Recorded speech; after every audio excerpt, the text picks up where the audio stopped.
Alright everybody, sitting beside me here is a 1952 Moto-Mower Moto-Boy gas-powered reel lawnmower. It's like one of those old style push mowers, but with an engine powering it, and it's also self-propelled, which is kind of nice because this thing weighs a ton. There's a lot of iron. So what I'm going to do is I'm just going to kind of do an overview on this mower. I picked this up in December of 2021 off of Facebook Marketplace for the low price of $20. It was in a scrap pile. The scrapper who acquired this did not want to see it go to the scrap yard. He wanted to see it get a second chance first. So he's going to put it up on Facebook for a couple weeks. If nobody kind of like bid on it, then it was going to go to the scrap yard. But I was the one who fell victim to it. When I got it, there was no compression. This just was free spinning, so it did not run.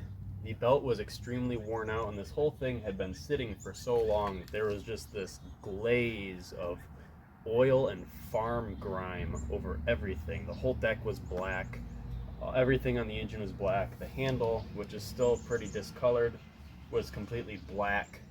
It smelled like a dairy farm, so you can probably assume what that was. But I got it decently cleaned up, and now it's kind of become a little dirty again. But here we are. I got it running a couple days after I bought it back in December of 2021. I used it briefly in 2022, and then the belt, which was very worn out to begin with, really kind of lost its groove, and that decommissioned it for a while. A while being until a couple days ago when I got this thing running again. So what I've done to it is I fixed the exhaust valve, which was stuck open due to carbon. That's why I didn't have any compression. I put a new head gasket on it. I cleaned up the spark plug. I cleaned up the carburetor, just with carb cleaner. I haven't disassembled it. I took the whole self-propelled section apart, and I greased it up with some lower unit grease for marine engines, and that really seemed to help things. I also completely oiled the chain and degreased it.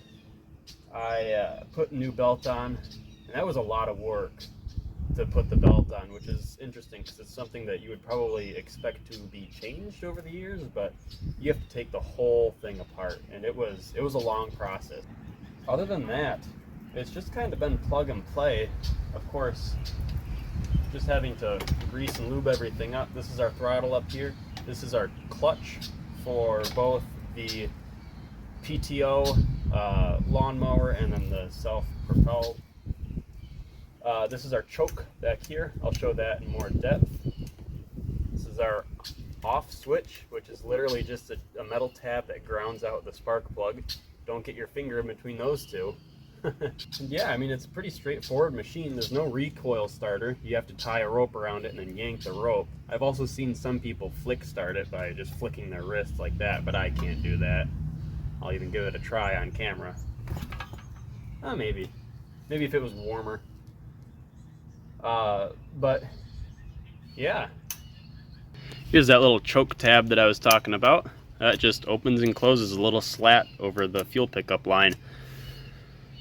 This whole lawnmower kind of has a tendency to sweat a lot. It's just very, very greasy. I have not given it a tune-up, and that's something that we're going to do in this video. We're just going to try to tune that carburetor by ear, which is, if you know, you know. Here's that new belt. I've only ever mowed the lawn with this once, and that was just half the backyard with this new belt. The old belt, I mowed the lawn quite a bit with that one. This is the classic Briggs & Stratton Model 5S, made in Milwaukee, Wisconsin. And that serial number indicates that what we have here is a 1952, specifically October of 52. A little bit of a bummer right here is that the exhaust is completely rotted out. And these are luckily just kind of screw on and off exhausts, and they still make these, so I can buy a new one, and that'll drastically decrease the noise that comes out of this thing.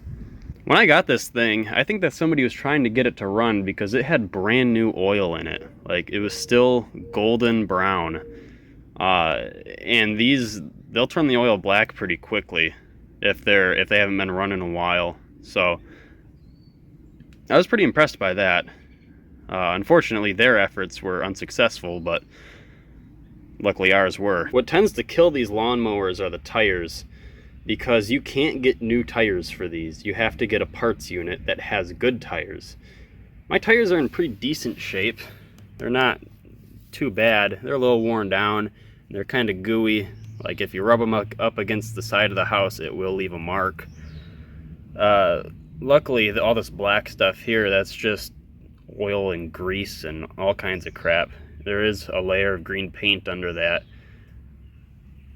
Whole thing has a very 40s, 50s color scheme to it. The cream and the green. Speaking of the wheels, this thing has hubcaps. Like, you can actually take the screwdriver and pop the hubcaps off to get to the wheel hubs. Alright, so I think it's time for a little start here. This is a cold start. My hand around the exhaust. There's your proof. Wrap this around a couple times. Gonna have the choke slightly in. Throttle is in an okay position. And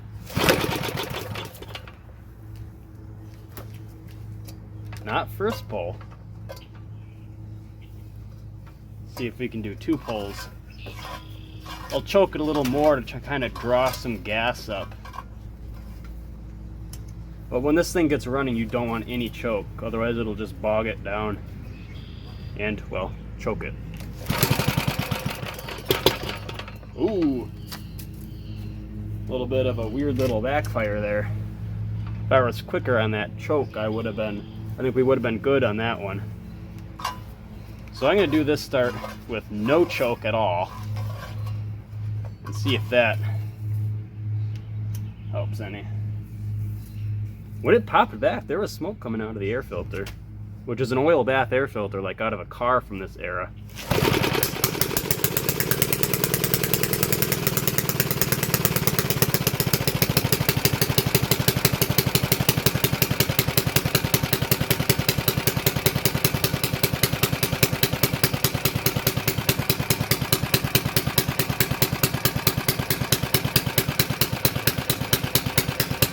There we go. That is a real nice idle.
Check that out. That's a thing of beauty right there, that low idle. I'm just kind of playing with it.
All right, let's take her out for a spin.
One thing that's kind of interesting about these old lawnmowers is that there was an attachment that you could buy that I would ride along the top here, or slightly up and along the top, that would act like a sickle mower. Like it would have a set of blades that are stationary and then another set that are moving in and out like this that will cut tall prairie grass down. Now think about that. This mower was designed in the 1940s when not everybody did lawn care like how they do today. And the way that that sickle mower would attach into the PTO is that you have this right here. And this is a weird looking plate that kind of grooves in and out like that. And the sickle mower attachment would have a little device that slides in there. And when this is turning, it'll of course move that back and forth, moving the sickle mower back and forth. Unfortunately, this one did not come with the sickle mower, but I think it would be kind of cool to find one and install it. I was very pleasantly surprised when I found out just how good the spark is on this engine. This lawnmower has the best spark that I have ever tested, period. Across cars, across other lawnmowers, across outboard motors. Heck, it even blows a modern lawnmower that's less than a year old out of the water on spark. And this is using the original point ignition with the original capacitor, condenser, whatever, and all of that. I haven't even cleaned the points, which is something that I probably should do, but I don't want to because it's not a problem.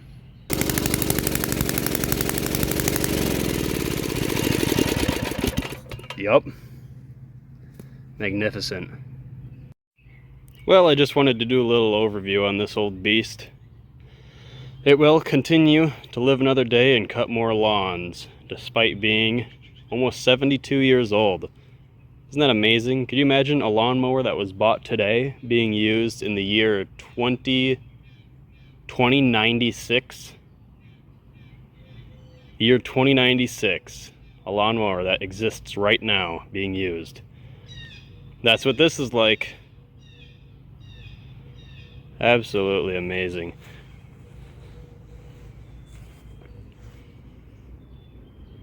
So yeah, with that, thank you for watching.